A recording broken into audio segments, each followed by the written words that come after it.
প্রিয় বন্ধুরা, child day কেয়ারের ভিডিওটি ইতিমধ্যেই আপনারা অনেকেই দেখেছেন, অনেকেই অনেক ধরনের মন্তব্য করেছেন, কেউ আবার চোখের পানি ঝরিয়েছেন। আসলে এই ভিডিওটা খুবই হৃদয়বিদায়ক। ভিডিওটা দেখার পরে আমার খুব খারাপ লেগেছে। আমরা সচরাচর সাধারণত যে কাজগুলো করে থাকি সেটা হচ্ছে বাস অ্যাক্সিডেন্ট হওয়ার পর আমরা বুঝতে পারি যে বাসের ড্রাইভারের লাইসেন্স ছিল না, গাড়ির ফিটনেস ছিল না।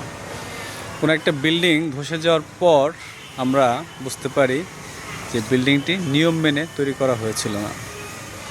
এরকম অনেক জায়গায় যখন রুগী মারা যায় তখন আমরা এগুলো চেক করে দেখতে পারি যে হসপিটালের লাইসেন্স ছিল না, ডাক্তারের লাইসেন্স ছিল না, বা ডাক্তারের ভালো সঠিক ডিগ্রি ছিল না।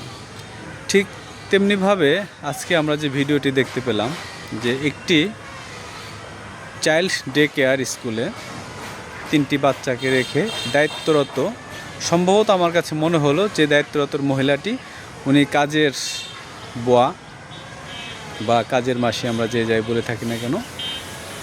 তো আসলে ওনার প্রথমত হচ্ছে ওনার যেহেতু ওই রুমটার দায়িত্ব উনি ছিল, ওনার চরম ভুল এবং প্রচণ্ড পরিমাণে দায়িত্বহীনতার পরিচয় উনি দিয়েছে। যেটা একটা জায়গায় দায়িত্ব নিলে দায়িত্ব প্রদান করতে হবে, দায়িত্ব পালন করতে হবে।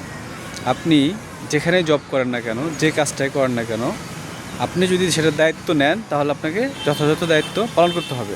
আর যদি মনে করেন যে না আপনি দায়িত্ব পালন করতে পারবেন না, তাহলে আপনাকে না করতে হবে। দায়িত্ব নিয়ে দায়িত্ব অবহেলা করা যাবে না। প্রথমত হচ্ছে ওই মহিলাকে শাস্তির আওতায় আনতে হবে।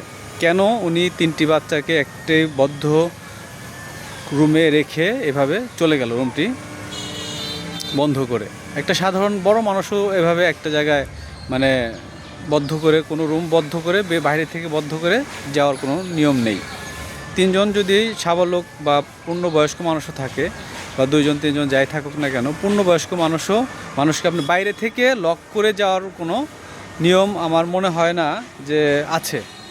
বাইরে থেকে কখনো কাউকে লক করে যাওয়া যাবে না, কারণ ভিতরে দুর্ঘটনা ঘটতে পারে, অগ্নিসংযোগ হতে পারে, বিভিন্ন ধরনের সমস্যার সম্মুখীন হতে পারে। এটা করা যাবে না। এটার জন্য উনি সম্পূর্ণ শাস্তির আওতায় ওনাকে আনতে হবে।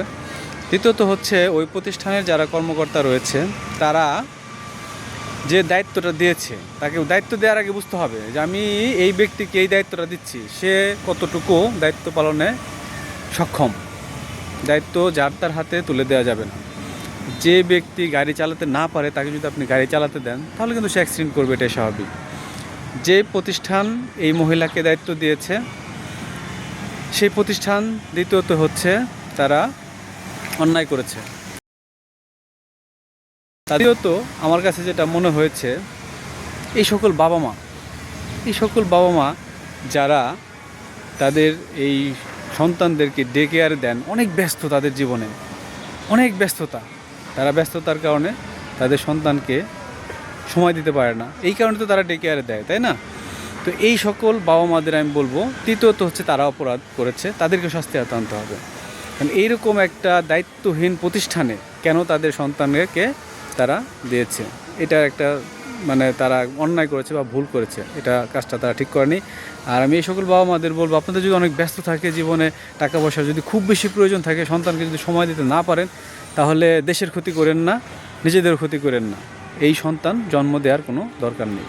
কারণ হচ্ছে এই সন্তানকে জন্ম দিলে এই সন্তান হয়ে উঠবে সন্ত্রাসী, এই সন্তান দেশের ক্ষতি করবে, দেশের জন্য ভয়ঙ্কর স্বরূপ, দেশের মানুষের বড় ধরনের হুমকির মধ্যে পড়ে যাবে আপনার এই সন্তান জন্ম দেওয়ার কারণে। আপনার যদি সময় না থাকে, আপনি সন্তান জন্ম দেওয়া থেকে বিরত থাকুন, একদম বিরত থাকুন, এই কাজগুলো করবেন না। তো প্রিয় বন্ধুরা, আমি খুবই কষ্ট পেয়েছি ভিডিওটি দেখে, আমার খুব খারাপ লেগেছে। আমার অলরেডি দম বন্ধ হয়ে যাচ্ছিল। ভিডিওটি যতক্ষণ আমি দেখেছি ততক্ষণ আমার দম বন্ধ হয়ে আসছিল, আমার রোগ কান্না পাচ্ছিল। আর পাশাপাশি আমার জাগ্রত বিবেক এটা জাগ্রত হয়ে উঠছিল যে মানুষ 3টা সেক্টরই কিন্তু তারা সমান বা পর্যায়ক্রমে তারা অপরাধ করেছে।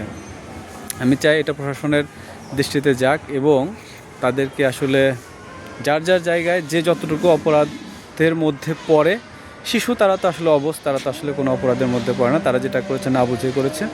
অবশ্যই তাদের শাস্তি হোক, তাদেরকে শাস্তি আওতায় আনা হোক।